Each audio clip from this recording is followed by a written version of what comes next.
This is Dr. Collins again, and we're still in the book 7 Habits of Highly Effective People. Today, I want us to look at the time management quadrant, which is what you see here. There are 4 blocks in the time management quadrant, and they are associated with the word on the side. For example, this column is urgent, which means it has to be done now, or the implication is it needs to be at least looked at or considered right now. This column will be non-urgent, which means that it doesn't have to be looked at now. When we go across, these are important. If I don't do this, this could have a negative consequence. This is not important, which means it may need to be done, it may not need to be done, but it doesn't have to be done right now. Now let's look. A person that spends their time in quadrant 1 is always in crisis mode. And you know as well as I do, when you're in crisis mode, you typically aren't as sharp, you don't think as well. If you have time to plan, you will probably be much better. Crisis mode also costs much more money. Let me give an example. I knew my car needed the oil change, which meant that was important but not urgent.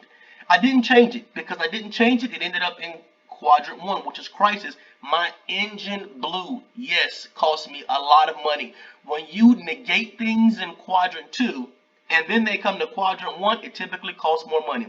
Let's go to quadrant 3. This would be like a notification going off on my phone. Cut those notifications off.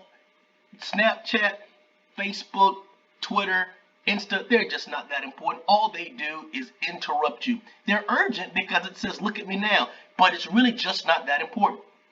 Quadrant 2, which is where I suggest you spend most of your time, it's planning, it's preventing, it's improving, it's developing yourself.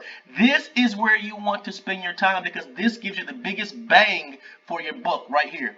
And quadrant 4 is a time waster. This would be like me just watching TV. And I'm not saying there shouldn't be time you watch TV and just relax, enjoy yourself, have fun, waste time. But what I am saying, I can't spend the majority of my time here. Listen to me.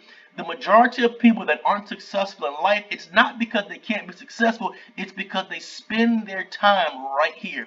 I want to challenge you to spend way more time in quadrant 2 than any other quadrant and watch success follow.